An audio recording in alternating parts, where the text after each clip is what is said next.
नमस्कार, आदाब। मैं हूं अनवर चौहान। आप देख रहे हैं खबरिया चैनल।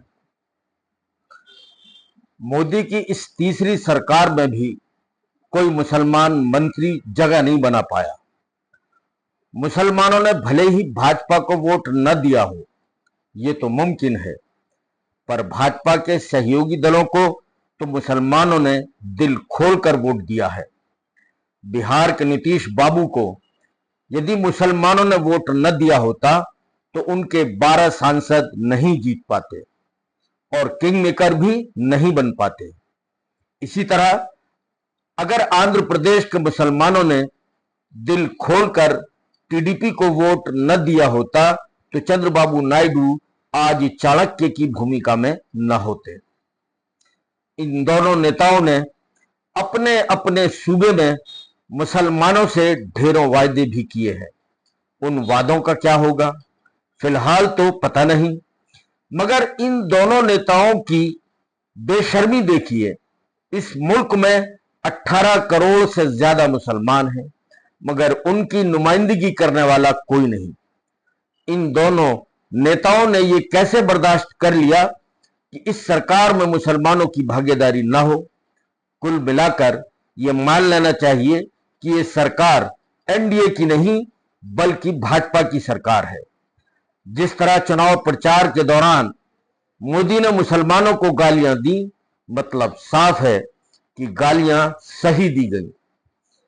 मुसलमान घुसपैठिया है, तुम्हारी भैंस खोल ले जाएगा, दलितों और पिछड़ों का हक मार लेगा, वगैरह वगैरह आरोप लगाए, मगर मुसलमान खामोश रहा, सुनता रहा, सब कुछ बर्दाश्त किया। अब यह भी बर्दाश्त करेगा कि उसकी नुमाइंदगी करने वाला कोई इस सरकार में नहीं। एक बात टके की ही सही पर कह देता हूं, इतने बड़े समाज को हाशिए पर धकेलकर मुल्क को आगे नहीं ले जाया जा सकता। मोदी जी को मुसलमानों से नफरत है, ये नफरत अपनी जगह है। मोदी जी को मुसलमानों से नफरत है, ये नफरत अपनी जगह हो सकती है, मगर किसी समाज को हाशिए पर धकेलकर आप कामयाब हो सकते हैं। हो सकता है कि आपको चंद दिनों की कामयाबी भी मिल जाए, मगर आप सदा के लिए कामयाब नहीं हो सकते। मोदी लाख अपनी गारंटी का दम भरें, लेकिन इस मुल्क में एक परसेप्शन बन गया है कि मोदी झूठा है। वो काफी हद तक सही भी है, क्योंकि मोदी दावा करते हैं सबका साथ, सबका विकास, सबका विश्वास। मगर भाई ये कैसा सबका विकास है? न लोकसभा न राज्यसभा, कहीं एक मुसलमान नहीं। ये कैसा विकास है कि मौजूदा सरकार में कोई नाम लेने को भी मुसलमान नहीं। मैं एक बात और गारंटी के साथ कह सकता हूं, अगर मुसलमानों की इसी तरह अनदेखी की गई तो इसका खमियाजा हो सकता है भाजपा न भुगते, मगर चंद्रबाबू नायडू और नीतीश कुमार को जरूर भुगतना पड़ेगा। अब तक जदयू और टीडीपी को थोक में मुसलमानों के वोट मिलते रहे हैं, क्या आगे भी मिलेंगे? इस बात की कोई गारंटी नहीं। ये दोनों दल कब हाशिए पर होंगे इसकी भी कोई गारंटी नहीं। दरअसल चंद्रबाबू नायडू ने आंध्र प्रदेश के मुसलमानों से ढेरों वादे किए हैं। उनमें हर जिले के अंदर, हर कस्बे के अंदर एक ईदगाह बनाना, हर कस्बे के अंदर, हर जिले के अंदर एक कब्रिस्तान के लिए जगह देना, उस कब्रिस्तान की बाउंड्री कराना और इमामों को तनख्वाह मुहैया कराना, और जो बुजुर्ग मुसलमान हैं उनकी पेंशन बांधना। इसके अलावा 4% मुसलमानों को आरक्षण देने का वादा किया है चंद्रबाबू नायडू जी ने। इसके अलावा भी बहुत सारे वादे हैं। मुसलमानों की बेटियों की शादी में पैसे देना, नकद रकम देना और इमामों की तनख्वाह वगैरह, तो ये मैंने आपको बता ही दी।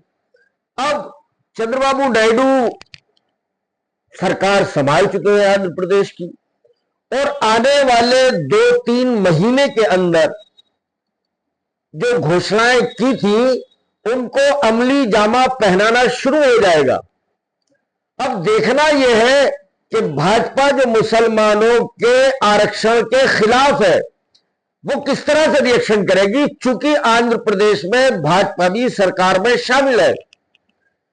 या तो सरकार का साथ छोड़ेगी या सरकार के साथ रहेगी और सब कुछ बर्दाश्त करेगी जो उसने चुनाव प्रचार के अंदर जो कहा जाता है कि मुसलमान विरोधी है, इसमें कोई शक नहीं। भाजपा मुसलमान विरोधी है, आरक्षण का खुलेआम विरोध किया। कर्नाटक में जो हुआ है वो सबके मालूम है, वहां का रिजर्वेशन खत्म किया, लेकिन यह बात अलग है कि वो मामला सुप्रीम कोर्ट में अटक गया। तो लेकिन मुसलमानों के आरक्षण के खात्मे की शुरुआत अगर कोई करने वाला है तो वो भारतीय जनता पार्टी है। अब चूंकि आंध्र प्रदेश के अंदर ये 4% का आरक्षण जिसका वादा किया है चंद्रबाबू नायडू ने, इसको अमली जामा आंध्र प्रदेश के अंदर पहनाया जाएगा। तब देखना यह होगा कि भाजपा किस तरह से रिएक्ट करती है, सरकार से बाहर जाती है या सरकार में रहते हुए बर्दाश्त करती है। ठीक इसी तरीके से आप देखिएगा कि आज तक नीतीश कुमार का जो मुस्लिम वोट बैंक है वो आज तक उससे नहीं खिसका है। अब देखते आ रहे भाई, भाजपा चाहते हुए भी बिहार के अंदर वो बातें नहीं कर पाती जो दूसरे प्रदेशों में करती है।